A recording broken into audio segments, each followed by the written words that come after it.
நன்றி கடன் அப்படிங்கிற ஒரு வார்த்தை வந்து ரொம்ப ஒரு அளவலாவிய ஒரு பெருமதிப்புடைய வார்த்தை. ஏதோ ஒரு கால சூழ்நிலையில், ஏதோ ஒரு இடத்துல, ஏதோ ஒரு நேரத்தில் அறிமுகமான நண்பர்களோ, அறிமுகம் இல்லாதவரோ, மனசாட்சிக்கு விரோதம் இல்லாமல் நமக்கு ஏதாவது ஒரு வகையில் ஒரு உதவி செஞ்சுருப்பாங்க.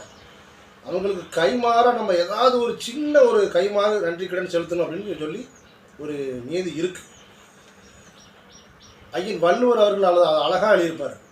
செய் நன்றி அறிதல் அப்படிங்கிற அதிகாரத்தில், காலத்தினார் செய்த நன்றி சிறிதெனினும் ஞானத்தின் மானப்பெரிது. பாருங்க, இதில் என்ன சொல்லியிருக்காரு? அது எவ்வளவு சின்ன ஒரு உதவியாக இருந்தாலும் அந்த நேரம் உங்களுக்கு, அந்த சூழ்நிலையில், அந்த காலத்தில் உங்களுக்கு செய்யக்கூடிய ஒரு பாக்கியம் அவருக்கு கிடச்சிருக்கு, உங்களுக்கு செஞ்சுருக்காருன்னா அதுதான் நீங்கள் வந்து அவருக்கு செலுத்த வேண்டிய பெரிய நன்றி கடன். ஏன்னா நன்றி அப்படிங்கிறது வந்து பெரிய வார்த்தை, அதுக்கு அர்த்தமே நிறைய இருக்குது. உலகமே போட்டக்கூடிய ஒரு பெரிய மாவீரன் நெப்போலியன் தன்னுடைய இராணுவ கல்லூரியில் படிக்கக்கூடிய காலத்தில் எதிர்த்து இராணுவ கல்லூரிக்கு எதிராக உட்காந்து பெட்டியில் பழம் வச்சு இருக்கக்கூடிய ஒரு பாட்டி. காசு இருந்தால் பழம் வாங்குவார், இல்லைன்னா போய்கிட்டே இருப்பார். அப்போ அந்த பாட்டிக்கு தெரிஞ்சிருக்கு எல்லா பையங்களும் தினம் வராங்க, எல்லாம் வாங்குறாங்க. இவரை கூப்பிட்டு கேட்டிருக்கு அந்த பாட்டி. இல்லை பாட்டி, என்னோட பைசா இருந்தால், காசு இருந்தால் மட்டும் தான் வாங்குவேன் அப்படின்னு சொல்லி. இல்லை, நீ வாங்கிக்கோ, நீ எப்போ வேணாலும் கொடுன்னு சொன்னாங்களாம்.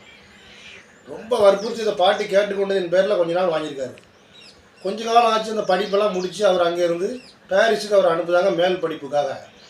பாரிஸ் போகும்போது சொல்லிட்டு போகிறார், பாட்டி உனக்கு நான் கொஞ்சம் காசு தரணும் பழம் வாங்கினதுக்கு.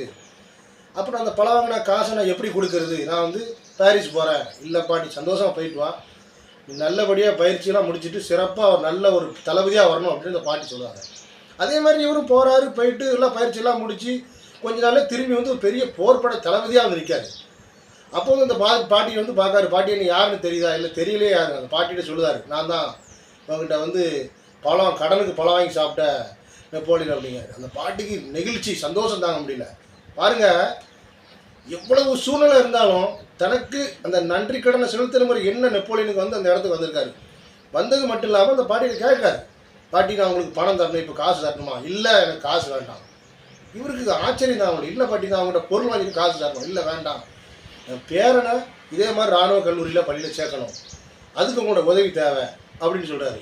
பாருங்கள், அந்த பாட்டியோட வேண்டுகோளை ஏற்று அவங்க பேரனை உடனே இவர் இராணுவ கல்லூரியில் சேர்க்க முயற்சி பண்ணி சேர்த்து அவரையும் இவரோட போர்ப்படையில் வச்சுக்கிறாரு. இதாங்க நன்றி கடன். நன்றி மறப்பது நன்றன்று.